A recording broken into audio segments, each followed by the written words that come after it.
Have you ever heard of a city that disappeared overnight? No, not burned by fire. Definitely not swallowed by the sea, but tucked away inside a single calabash. This is the story of Irufila, the Golden City.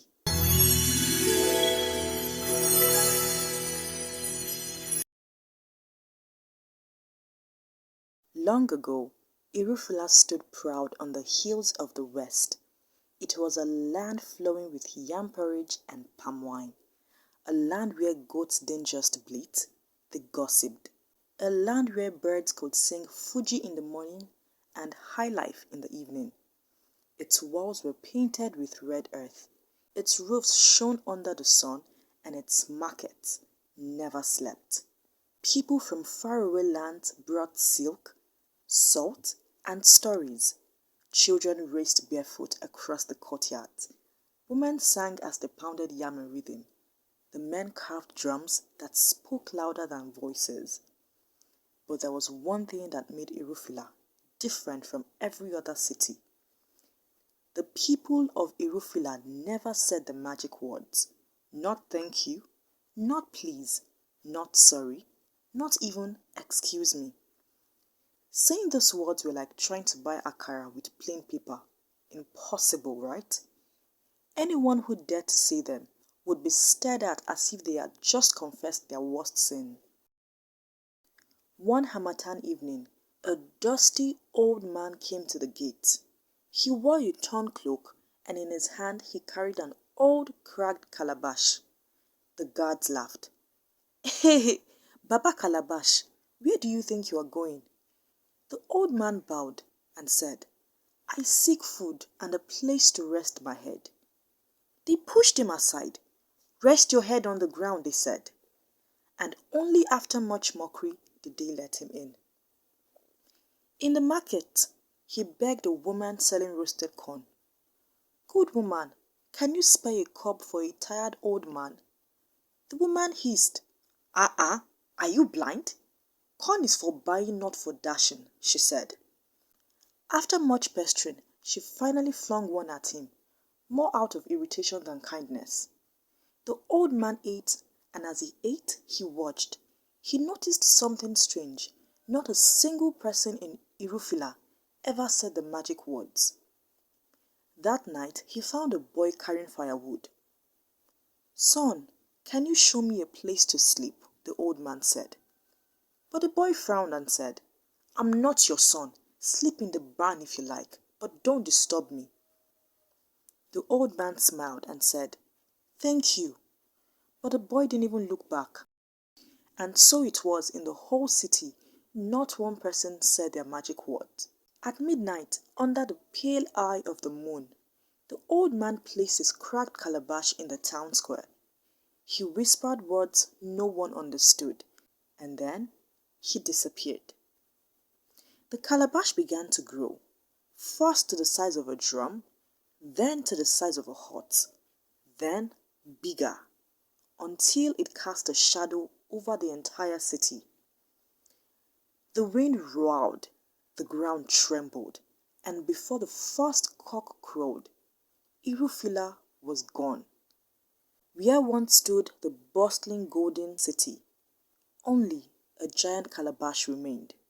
Now in every story, there's always one who notices what others don't. His name was Akin. His father tapped palm wine, his mother sold fried plantain in the market. Akin was a skinny boy, sharp-eyed, with a laughter that annoyed even his own mother. When the city disappeared, Akin was the only one outside the gate, gathering snails by the riverside. There he met the old man who greeted him. Akin responded carelessly. Then the old man leaned in and asked, My son, do you know why your people never say the magic words? Akin's heart raced. Nobody asked such things in Irufila. He stammered and said, maybe because it is expensive. The old man chuckled, a laugh deep like a talking drum. No, they never say the magic words because they don't know their power.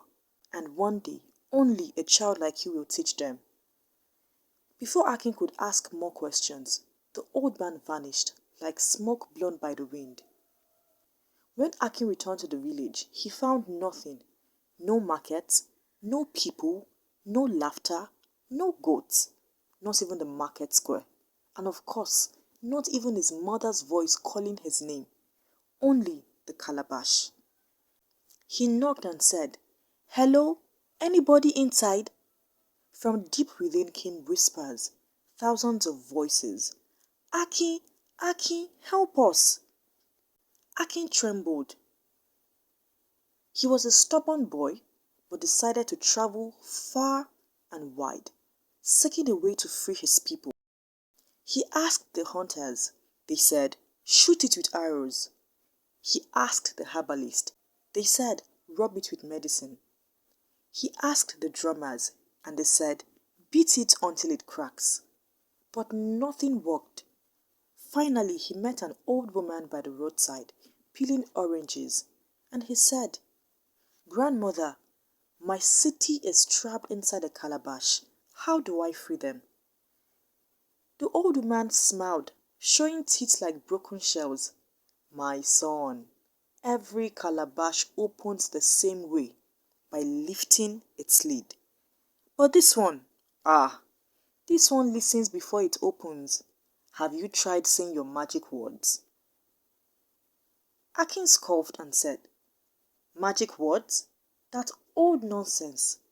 But the old woman only nodded and said, "This calabash holds not just your city, but its manners." So Akin returned. He stood before the giant calabash, heart pounding. He swallowed his pride and shouted, "Please, sorry, thank you." The calabash shook. The lid lifted slightly, then slammed shut. The whispers inside the calabash grew louder. "Say it again! Say it again! Say it again!" So Akin shouted louder, "Please! Please! Sorry! Thank you!" The ground cracked. The lid rose higher. Light spilled out, and in a great burst, the city of Irufila tumbled forth. People, houses, markets, even the gossiping goats and the singing birds, all restored. The people gasped in shock. "What happened? What happened to us?" they cried. Akin told them, "You were all trapped because you forgot the magic words. You forgot about gratitude, manners, and respect." From that day on, in Irufila, every gift, every smile, every kindness, no matter how small, was met with the magic words. Either please, sorry, thank you, or excuse me. And it is said that as long as they remember those words, the calabash will never again swallow their city. Dear viewers, gratitude is the smallest seed that grows the largest harvest. A simple word like sorry or thank you can open doors, heal wounds, and even save a city. So, if you're listening right now or watching this video, have you said your magic word today? And how has saying your magic word helped you? Tell us in the comments. Thank you for watching. See you next time.